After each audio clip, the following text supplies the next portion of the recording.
Darling had a sweet, doll-like face, brimming with cuteness. Unfortunately, she was a cripple.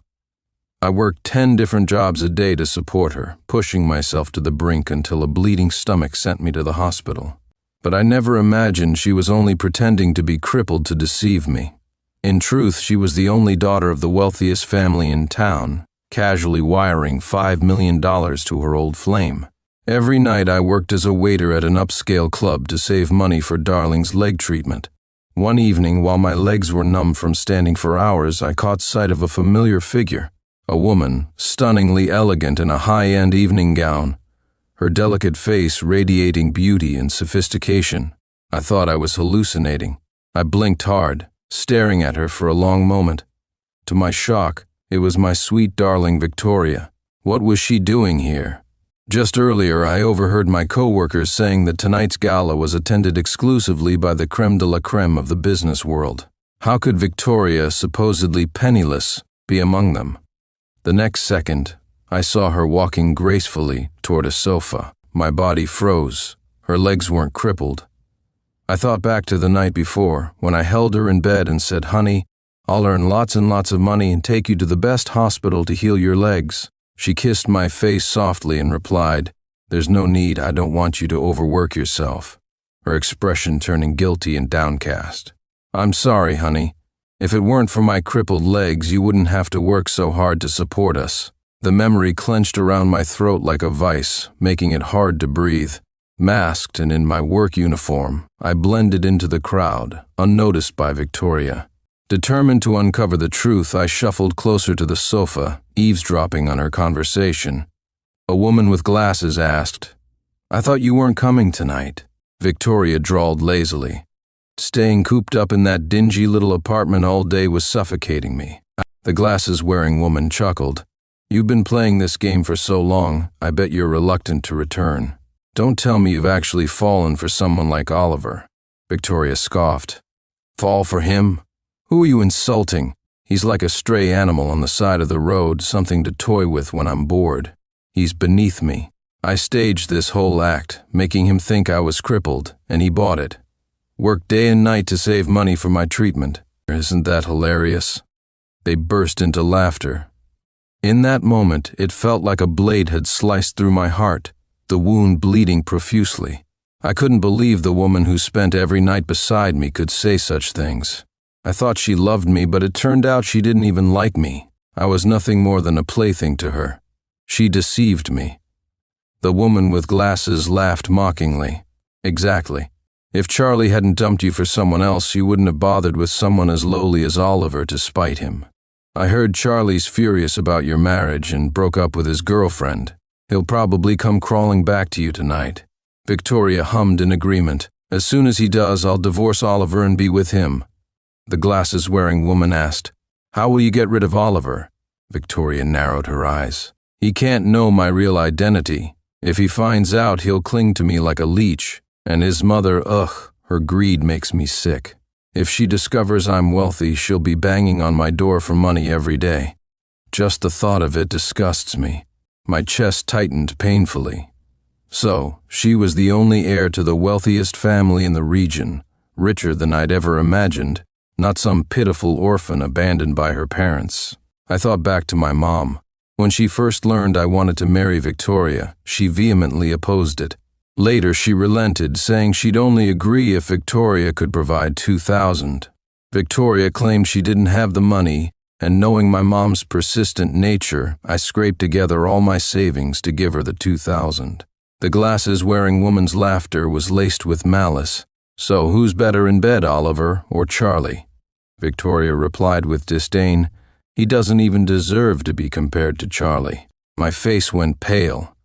Each word Victoria uttered felt like a dagger slicing through my heart. If she had even a shred of respect for me, she wouldn't discuss such degrading things with another woman. I wanted to grab a glass of wine and throw it in her face, demand why she treated me this way. But I didn't. I was powerless, and if she decided to retaliate, I wouldn't stand a chance.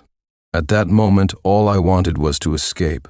Perhaps I was too flustered because as I turned, I accidentally bumped into someone. I heard the sound of a wine glass shattering on the floor. Before I could apologize, I was slapped across the face. A man's angry voice barked, "Watch where you're going, you idiot." The slap left me stunned. After a few seconds, I lowered my head and apologized. "I'm sorry." Out of the corner of my eye, I saw Victoria approaching, and my heart leapt into my throat. I was terrified she'd recognize me. She walked straight to the man who slapped me and asked gently, "Chuck, are you hurt?" I froze. This man was Charlie, Victoria's old flame. He had sharp, handsome features, dressed impeccably in a tailored suit that screamed wealth and privilege. I quickly bowed my head even lower. Long hours of overtime had left me gaunt, and I hadn't had a proper meal in weeks to save money. Victoria glanced at me with annoyance and snapped, "Get lost already." I clenched my palm tightly, trying to hold back my tears. With great difficulty, I lifted my foot and began to walk away. My pace was slow, and I could hear Charlie behind me talking to Victoria. "Dreamy, I've lost over $3 million trading stocks recently. If my parents find out, they'll definitely scold me. Can you transfer some money to me?" Victoria immediately pulled out her phone and transferred $4 million to him. "If that's not enough, just let me know." I froze in my tracks and mechanically turned my head to look back. Charlie held Victoria happily, planting several kisses on her face. "Thank you, Dreamy. I knew you cared about me the most." I pressed my hand against my heart, which felt like it was shattering. Memories of the early days of our marriage flooded back when I had appendicitis and needed surgery but couldn't afford the medical expenses. Victoria had held me helplessly and cried, "Honey, I'm useless. I can't even afford your surgery. What should we do?" Seeing her cry reminded me of the day she saved me. I comforted her, saying I would figure something out. Later, I borrowed money from friends to pay for the operation. Back then, she wouldn't give me even a few $1,000s for surgery. Now she casually transfers $4 million to her true love. This stark contrast tore my heart to pieces. Dragging my exhausted body, I left the hotel, wandering the streets like a soulless shell. Suddenly, I tripped over something and fell to the ground. Looking at my bleeding knees and palms felt like the last straw breaking the camel's back. My suppressed tears burst forth uncontrollably. I thought back to the past. Victoria was my neighbor. A year ago, she was kicked out by her landlord for not paying rent and slept in the stairwell. As I passed by, she grabbed my pant leg, telling me she had a fever and asking if I could take her in for the night. I pulled my leg away and kept walking, but for some reason, I stopped and turned back. The weather was freezing, and she was trembling from the cold.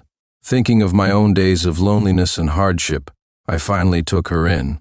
Initially, I planned to let her go after her fever subsided, but days passed, and she hadn't recovered. She started cooking for me, cleaning the apartment, and showing genuine concern. One night, she waited for me at the corner after work and encountered a drunkard who tried to assault her. I stepped in to stop him, but the drunkard raised a stick, aiming to hit me on the head. At the critical moment, Victoria stepped in front of me, saving me. Ever since that day, she's had a limp. I grew up in a single-parent household. My mom only ever scolded me and demanded I earn more money to give to her. I'd always lacked love, and no one had ever protected me the way Victoria did. After that, we got together. Not long after, I proposed. I was desperate for a warm, loving home. With her leg injured, Victoria couldn't work, so the burden of supporting the family fell entirely on me. I worked hard, not just to make ends meet, but also to save enough to take her to a specialist and fix her leg. I hoped she could walk normally again, but now I realize it was all a cruel joke. What I thought was a deep, heartfelt love turned out to be nothing more than a carefully orchestrated game. When I got home, I looked at the household items on the table, discounted goods I had proudly grabbed from the supermarket yesterday.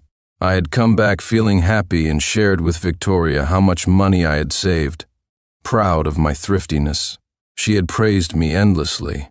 But now, when I think about it, I'm sure she was laughing at what a fool I am inside. I took a shower, and the water stung my bleeding knees and hands, but I didn't care. I wanted to remember this pain. I packed up Victoria's belongings into cardboard boxes and placed them by the door. Just as I stood up, my phone rang. The caller ID read, "Darling." Looking at the name now only made my eyes ache with tears. I answered the call and heard Victoria's voice. Honey, when are you coming home? I may not be smart, but I'm not so stupid that I can't see through her intentions. She was trying to test whether I'd be home tonight. If I wasn't, she'd have the freedom to be with Charlie. My mind was a mess, and I didn't want to face her. Closing my eyes, I said, I'm working the night shift tonight. I won't be back. During the day, I worked at an office. At night, I worked as a security guard at an apartment complex. In between, I delivered food orders. Tonight, I was helping out as a server at a party, a last-minute request from someone. It was all exhausting, but I went anyway. On the other end of the line, Victoria seemed to let out a sigh of relief. Well, honey, make sure you drink enough water and take a nap if you're tired. Listening to her fake concern, I couldn't hold back and hung up abruptly. If she truly cared about me, how could she bear to let me work 3 jobs a day, running myself ragged like a dog?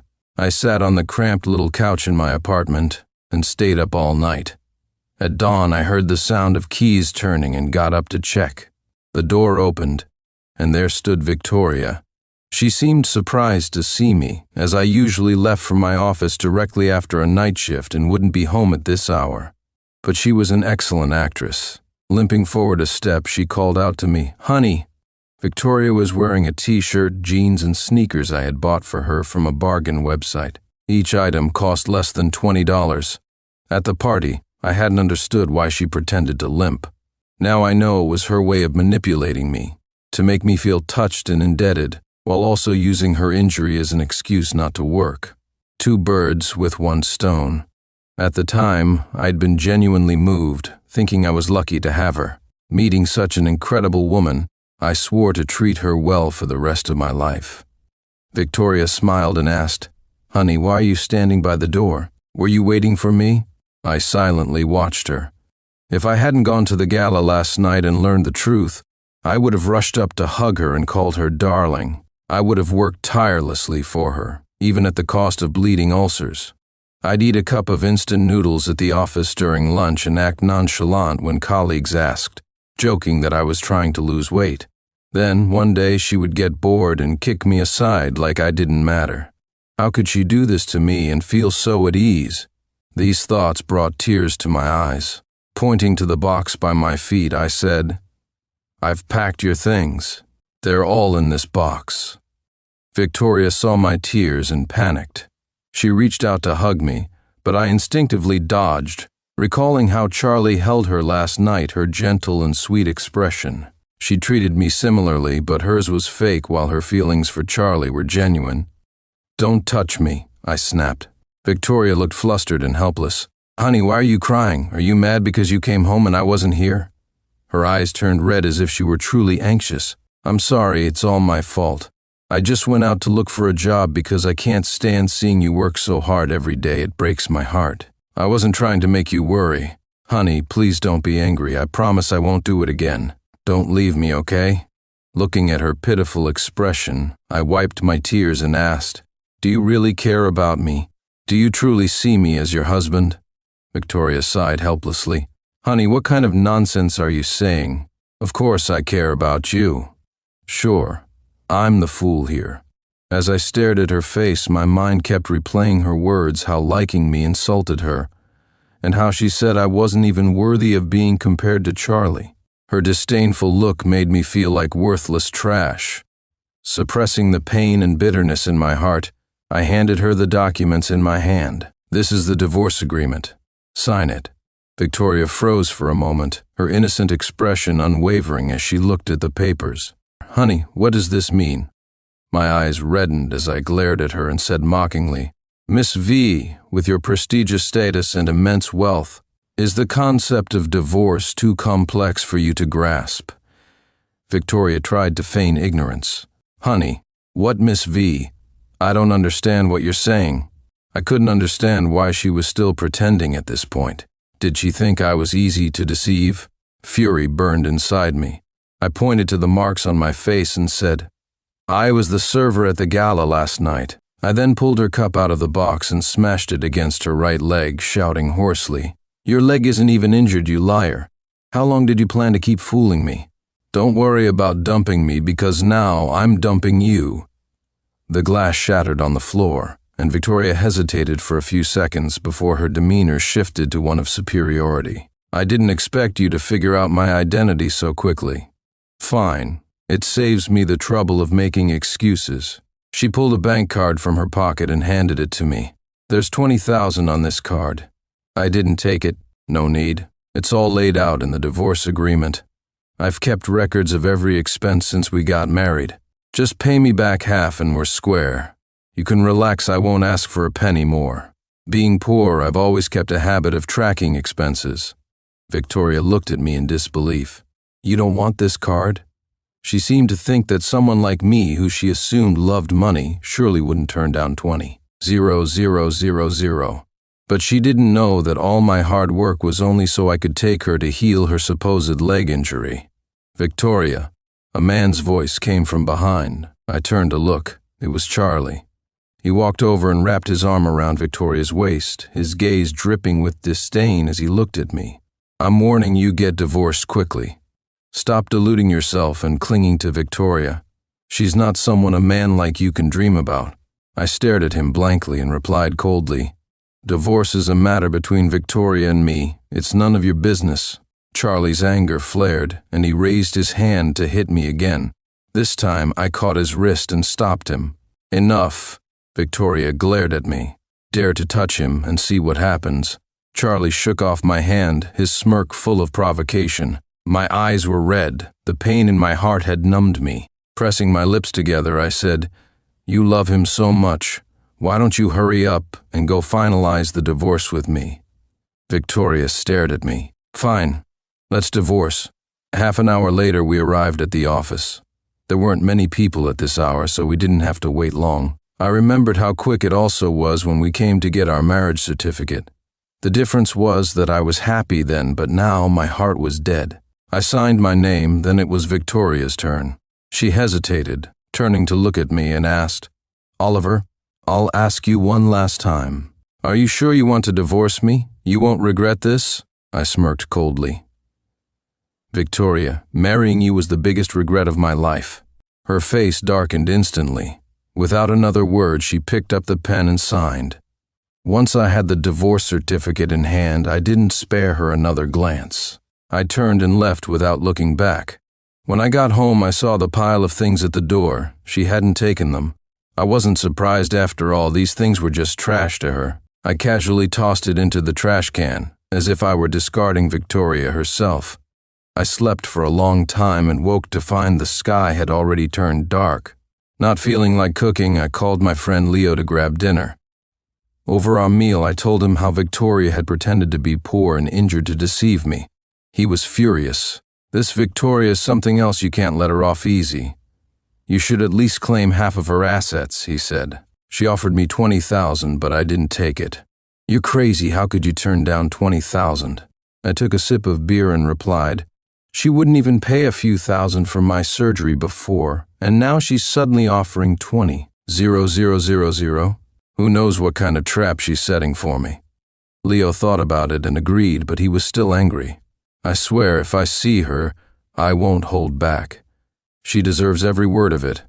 I felt terrible, so I drank quite a bit. In the end, it was Leo who took me home. The next day, I brushed off my emotions and went to work. A woman like Victoria wasn't worth my time or energy. I needed to move on. Without her in my life, everything became calm and peaceful. I quit my part-time security job and devoted my time to improving myself and preparing for another certification exam. As for Victoria, I didn't go out of my way to keep track of her. But one day I saw her on the street with Chuck. They were holding hands, looking like a couple. Seeing them together, I felt absolutely nothing.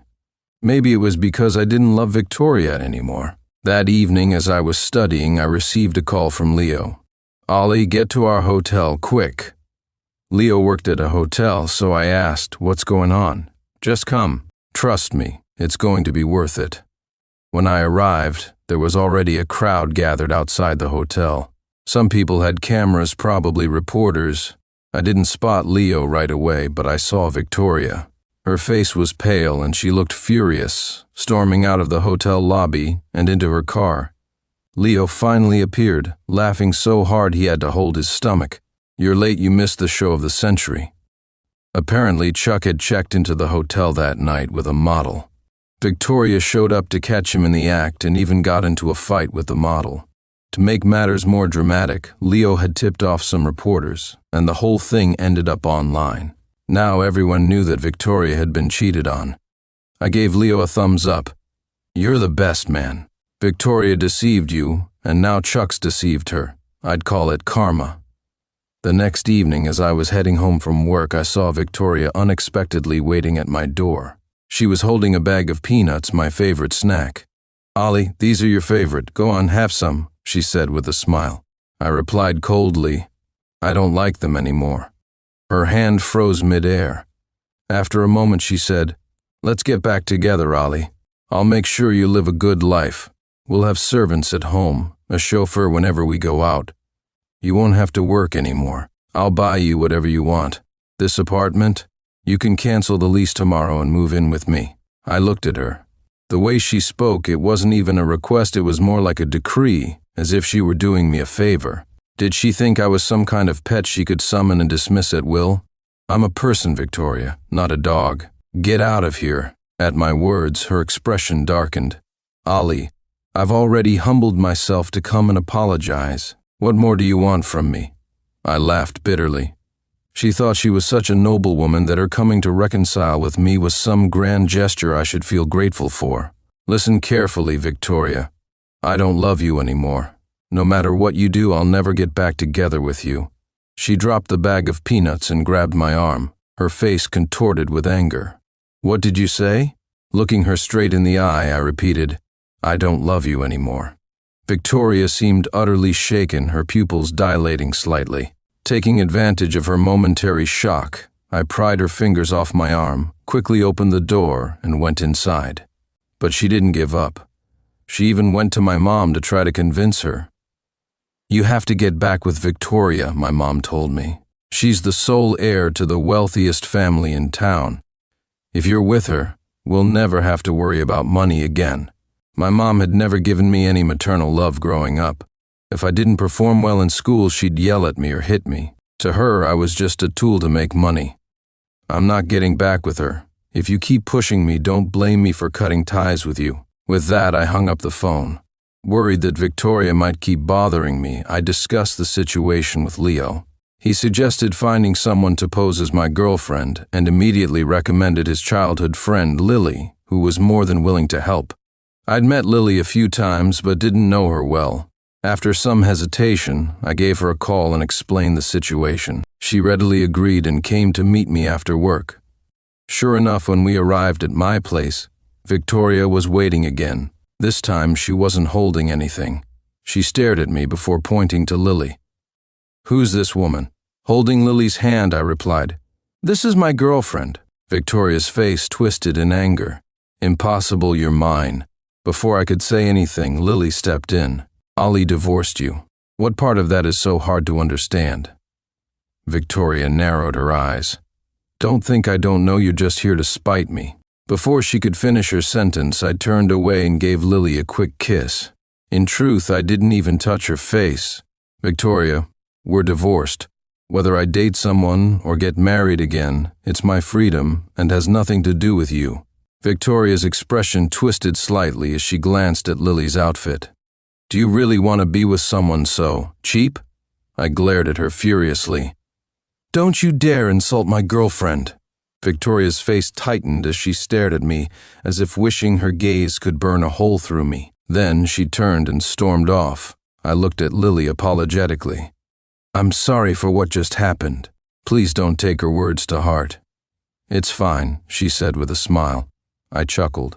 "Let me treat you to dinner sometime." "Thank you," Lily replied warmly. I thought that after last night's incident, Victoria wouldn't come looking for me again. But to my surprise, the next morning, just as I stepped out the door to head to work, someone grabbed me from behind, covering my mouth. Everything went black and I passed out. When I came to, I found myself lying on a strange bed. I immediately sat up. Victoria walked to the bedside, smiling. "Ollie, you're awake." I stared at her warily. Where am I? This is our home, Ollie. You won't have to squeeze into that tiny rental apartment anymore. Whatever you want to eat, just let the servants know. She had actually hired someone to knock me out and bring me to her house. Anger coursed through me, making me tremble. Victoria, I never agreed to reconcile with you. What you're doing is illegal. Ollie, are you still mad at me for lying to you before? I'll apologize, all right? Just let me make it up to you. I just want you to let me go. No way, Victoria grabbed my hand tightly. You're my husband, we'll be together forever. We're divorced, Victoria. You have no right to do this to me, I shouted back. She clung to my hand even harder. We can get married again, Ollie. Please don't leave me. I truly know I was wrong. A chill ran through my body as I stared at her, but I knew I couldn't show too much fear, or she'd think she could control me. I steeled myself and yelled at her. Victoria, are you insane? I've told you I don't love you. Stop clinging to me like this. Victoria didn't listen to a word I said. I don't believe you. I know you still love me. I took a deep breath. Victoria, if Charlie hadn't betrayed you, you'd probably be on the verge of marrying him right now. You wouldn't even think about me. For God's sake, just let me go. She shook her head stubbornly. That's not true. I admit that my initial intentions with you weren't pure, but I genuinely fell in love with you later. Charlie has nothing to do with me anymore. You don't need to worry about him.